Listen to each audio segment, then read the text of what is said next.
Hi, and welcome to the Scientist Sage Sangha.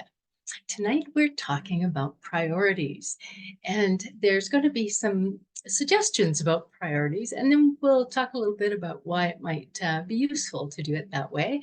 And I'm going to encourage people to just keep a little side note of their priorities and how it might fit into the scheme of things here that we're talking about. So what I want to talk about first is just the idea of priorities, because so many people come in and they're talking about the struggle to balance all the priorities, and they are torn between so many things and can't sort of make sense about what to do next. And this article caught my eye because they really talked about sort of what it needs to look like, or what their priorities they would suggest. And particularly that they only suggest 3. And beyond that, you actually don't have priorities if you have more than 3. I thought it's not a bad thing to think about, because I tend to think I have about 13. And that doesn't really work well for me. It causes a lot of jumping around and confusion and frustration. So the idea about the 3 priorities is that health is on the bottom. And I always go back to more ancient times, things like that, about how does that work with that information.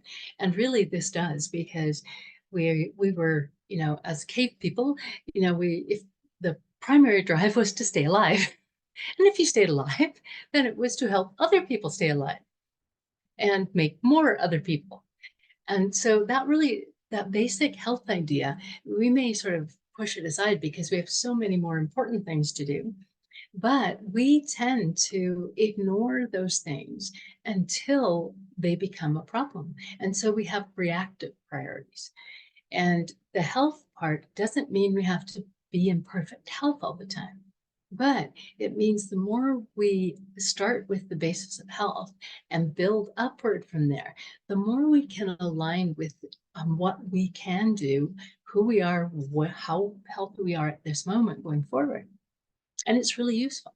So many people in our culture that sort of aggrandizes work and achievements and those kinds of things, and busyness even, over health, it really can get confusing. Like, okay, I'll just do this. I'll just ignore my health for a little while while I do all these other things. But the problem is that we tend to not get back to our health. And like myself, in the last year, I certainly got a wake-up call about my health, and certainly made some changes, and sticking to some routines that I've always thought it'd be a good idea to do. Never had the motivation before. But because I saw really clearly I had a couple of different paths forward, that I'm willing to do that. And so this idea about that, there's a quote that was included in the original article that talks about he who has health has hope, and he who has hope has everything. And I've really recognized that in the clinical work that I do. When people are unhealthy, they have a really hard time with their mental health, and they have a hard time with their lives, with getting what they want out of their lives, and having intentions and goals and things like that that are enjoyable for them and a way to move forward. They withdraw into a cycle often of trying to get healthy and going through all sorts of things like that. So this idea of nurturing health from the very beginning, I think would be such an amazing thing to really teach our children in this way, that this is a priority. So beyond the health thing, it really helps to have some ideas about the literal kinds of relationships that we have, because the relationships are the next thing. Remember, back to the cave people, that it is that if they didn't have relationships, then they didn't survive. And so it was very specifically, this is how it works. You don't survive that well on your own. I mean, taking down a mastodon as a single warrior didn't work so well. You need friends. But now again, in this culture, in this sort of developed country kind of culture, it is really easy to not have relationship. Often people live alone and may work alone, even if they're working from home, individual entrepreneurs, things like that. And we might be far away from our families. And so it's really not easy. It has to be in the same way as we were talking about our health, that we have to have a conscious priority to value and develop relationships. Previously, in the cavemen, they just talked to the cave people beside them, and they weren't, they weren't commuting to another, country or community to see their friends. But those are the kinds of things that we deal with. And it's not easy, despite all the ways we have to communicate. I have a lot of attention problems. If people are not in front of me, I tend to forget they're alive. And so my children that move away for the winter, I'm rarely in touch with them unless I literally put alarms on my phone, remember that this is a priority for me, because so many other things can get in the way and I can distract so easily.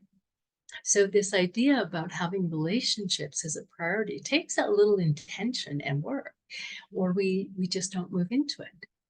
And the other part that is really important to think about is that both of these top two, having relationships and taking care of our health, work synergistically together. Because if we have health, we start to have better relationships. We're more present, we're more able to be nurturing, we're more able to be helpful, all of those kinds of things. And if we have relationships, all the research says we're healthier. There's a lot of research. The article in the email was talking about one from Harvard that started in 1938. And they followed the 724 men, but then they started following their children after that. And it really was that how happy relationships were made a huge a powerful relationship to our health. So if our relationships were happy, we were healthier. And the same thing, if we were healthier, we had better relationships. So a synergistic kind of situation there. So self-care is also talking about relationships, and close relationships make us happier and healthier than a whole lot of other things, money, fame, things like that. And we see that around the world. Actually, in poorer countries, they tend to be happier. There's an increase in money does not increase our happiness or our health necessarily. We certainly can see that people that have more money tend to have more access to healthcare, but the base foundation of health is built on these other things. So all of this idea, and we're finding now, we really noticed in COVID where people couldn't connect, that they started to develop some real significant problems. And so people had to make a lot more of an effort. But now that COVID is past, things are not continuing in that way all the time. So, and one last thing about the relationship thing is they don't have to be great relationships. They're not going to be smooth all the time, but it is this idea of having someone we can count on, much like our cave ancestors. If they knew somebody else was in the tribe with them, they could feel more secure. And there's a whole bunch of different things that happen when we feel that way. If we are around people that we feel secure around, our body does everything better. It creates all kinds of chemicals that help our body be healthier. And if we're around people that are very stressful for us to be around, our bodies create chemicals that make us become less healthy.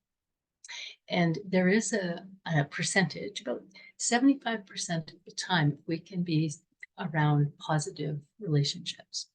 And that is our neighbors, our friends, our coworkers, our intimate relationships, our families, children, parents, all those kinds of things. So it's not that, if you have somebody that's difficult in your life, you just dump them and never see them again. But it really is about watching those percentages because of how our body acts. We can be as understanding and forgiving and compassionate and tolerant as we want, but our bodies don't lie. Our bodies go, this is uncomfortable and I can't tolerate it too long. And so that idea about that is important to include with the relationship thing. But even he talks specifically about octogenarians that bicker all day, but as long as they know they're there for each other, they still end up improving with the health issues. So the health relationships, as well as our physical health, are really important. But the third thing that came in was that why we were and why we were, like, why are we here? What is our purpose? How people think about that matters, because it's not tied to a certain outcome, like I'm here to make a lot of money or I'm here to, fund an orphanage. It doesn't matter in that way. What it matters is that it is, how do I see myself on the planet? Like, why am I here? And we look into lots of things to figure this out. And this is a topic that could be talked about for months all on its own. So, but literally exploring it, just exploring it, the things that we like to do, the things that excite us, the things that we enjoy. If we are, we get a job that we think will, say, make us money or give us a lot of prestige and things like that, but we don't really enjoy it, then we don't get that enthusiasm from it, that purpose feeling from it. And life does not feel meaningful. Meaningful is an important piece of it for people's well-being. So this idea about this, it doesn't mean that we don't work hard for things or pursue careers, things like that. But it really is settle down and see about the why. Why do I want this? Some people know just what they're going to do and what their purpose is. And some people go along and think they know it, and they move along, and then it changes. And they go, oh, I can see how this idea of why I'm here got me here. And now it's shifted to go over here. And so it's not necessarily a static thing as well. But the idea about using the innate strengths that we have as individuals, and they're different across the board, and what do we feel fulfilled by, that sense of meaning, like this is important for me to do, all those kinds of things. And even looking back on your life, like at the end of my life, how will I measure it? How will I assess it? And so those things are just looking into those kinds of purposes. And they're my own purpose. I've absolutely come to believe that I am supposed to be here and be a good example of peace and joy, and teach peace and help people be peaceful and talk about peace. And I do that a lot. And it has, of course, been really good for me. So the things that we are meant to do, sort of thing, are rarely really detrimental to us, which unfortunately lots of people get into situations where they, feel they should take care of everyone around them and they're a caregiver, but it's detrimental to them. So something's gone awry with that idea of purpose. Or people get rigid ideas of purpose from perhaps different cultural ideas or different religious ideas. But again, it's being detrimental for them. So it's not just what you believe your purpose is, but how you go about it, how you hold it in the world. And balancing it with that health and relationship health, all of those things, that helps you figure out where you're going and what is going to make your life meaningful and fulfilling. So the last part, though, I want to talk about is just the idea of, how do we make time for this? Because in the culture that most of us live in developed worlds, we're kind of rushed. I don't have time to sit down and figure out what my purpose is. And I don't have time for these, health things and that sort of thing. And as we talked about earlier, health makes you make time eventually. And generally, it's easier to do the installment payments from the beginning, but we don't always get that opportunity. But health can become a priority in all sorts of ways. A lot of people that come to me are not physically well. I deal with complex cases. And we start with, what small, tiny changes can you make to feel happier, to feel healthier, to feel more connected? And these are things that they start to change in the beginning, but And they're small things, and people really don't like to start that way. They want to make big changes, and they say, Nancy, you don't understand. I have to make this big change to make my health be better. And maybe we do need to make big changes, but they all start with little changes. And so when we change the idea of priority and go, oh, okay, yeah, I have to do these things. How can I do it in a way that is healthiest for me? And so if somebody is working a night shift, we work that out. Or if somebody has to work a lot of hours, we see what we can do to support their health in that way. Lots of things that we can do regardless of how we find ourselves and wherever our goals are wanting to take us. So that idea that we don't have time for them is an illusion in our culture a lot of the time. And it is about what we are prioritizing. And one of the things that a number of people do are they take jobs that are less stressful. They make less money and they live more simply. But that's like a huge thing to think about and maneuver ourselves into when we're, thinking to just live up in the way our culture has showed us we should. So it's really interesting to explore these things. And it is a real discipline I talk about working diligently on our relationships and our health and our staying on purpose and that, but also to relax effectively, because that's when we get healthy as well. And pursuing pleasure purposely, intelligently, because we're supposed to have pleasure as well.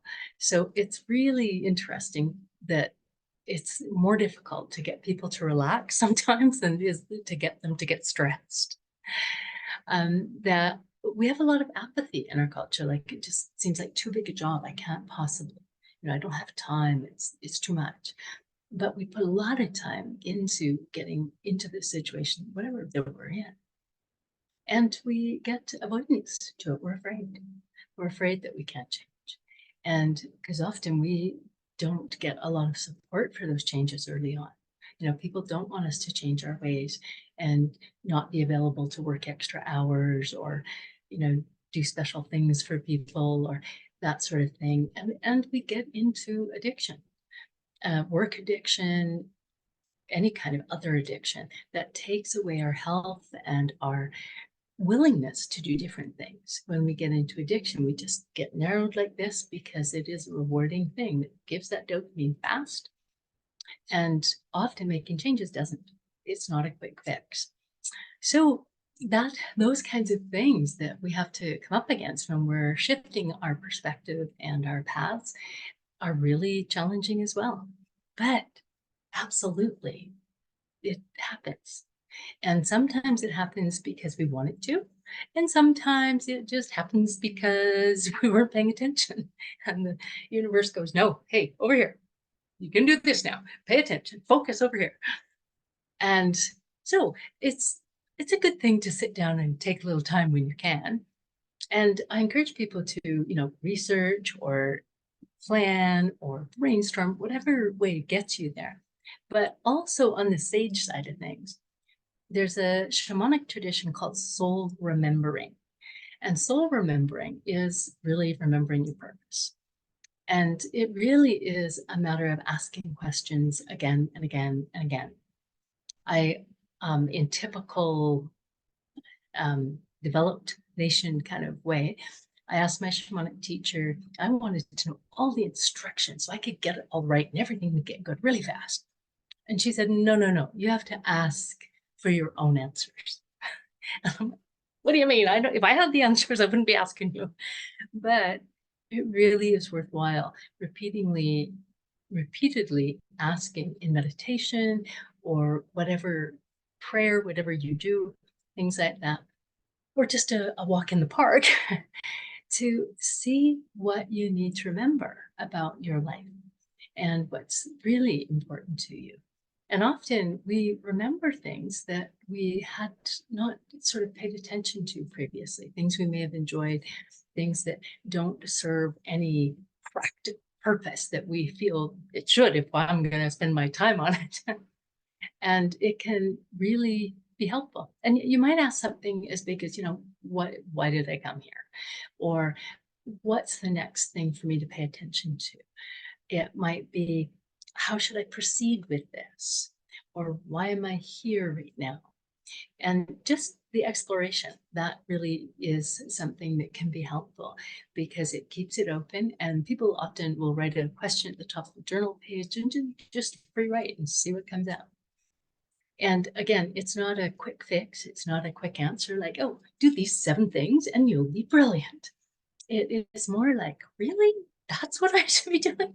And I'll try it out a little bit and I get some interesting shifts and I'm curious now and I'll try a little more.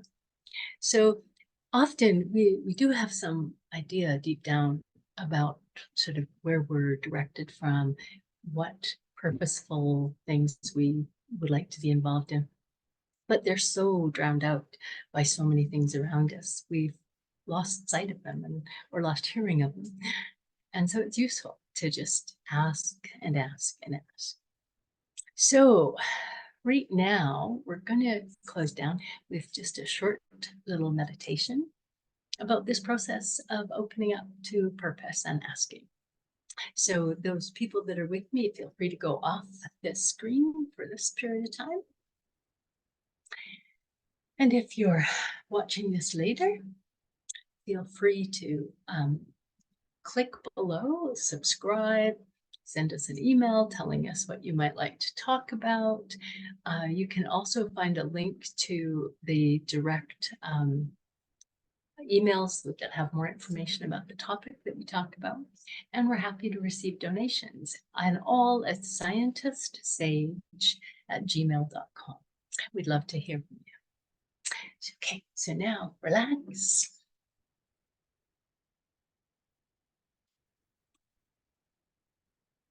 And close your eyes if you want to. Leave them open if you'd like. And just breathe into your heart. We can often find our centeredness by breathing through our heart, listening to the messages of our heart.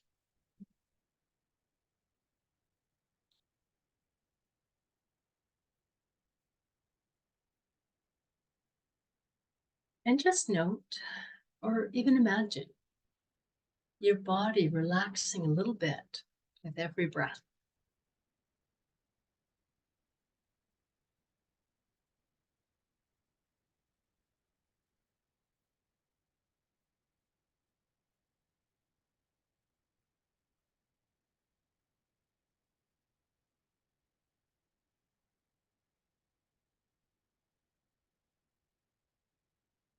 And just bring to mind something that you really enjoy. It doesn't matter if it's digging in the garden. Maybe you like researching new ideas.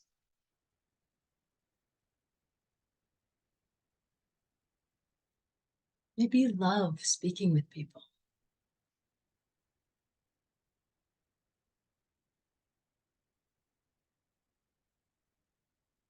Maybe you're happy playing outside with bugs and trees and things.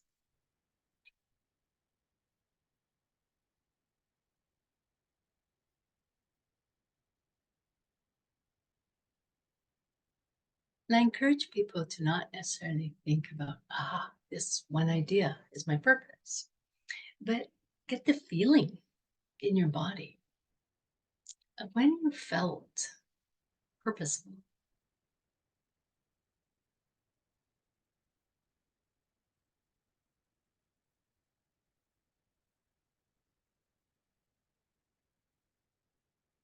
It might be when you were helping someone else do something.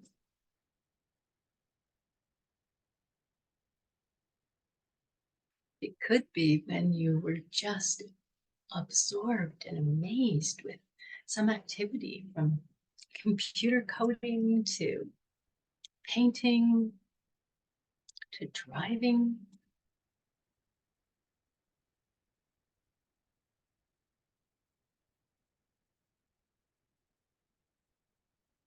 Just relaxing, thinking about how you walk through the world.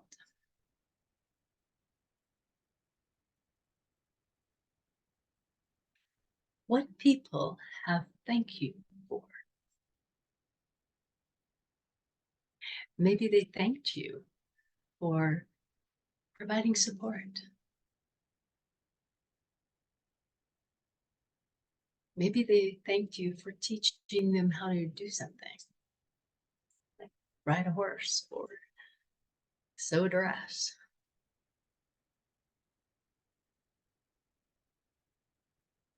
And just keep breathing and feel the flow of the universe through you. The air we breathe in and out is part of the universe flowing through us. And its purpose is to keep us alive.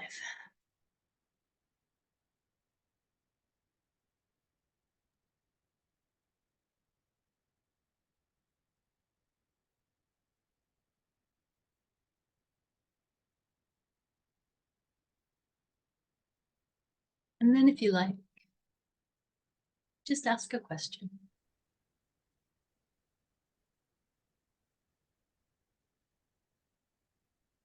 And it could be any question from, is there something I need to know right now?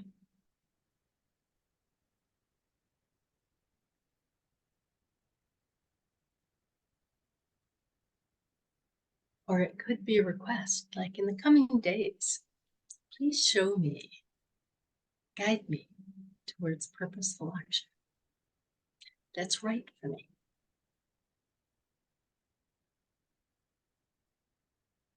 And let me let go of anything that isn't honoring my time here.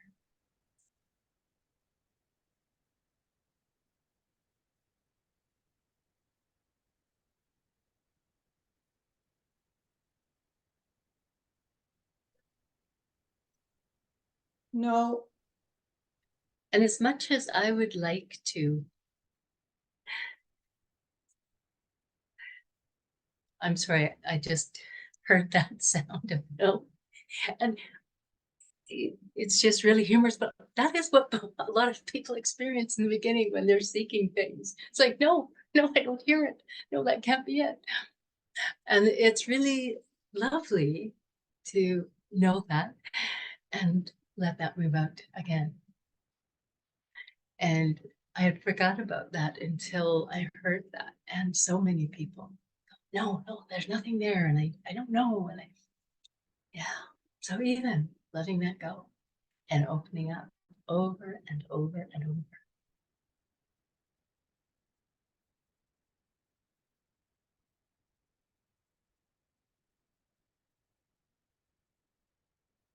And please feel free to continue this and work at it in your own particular fashion.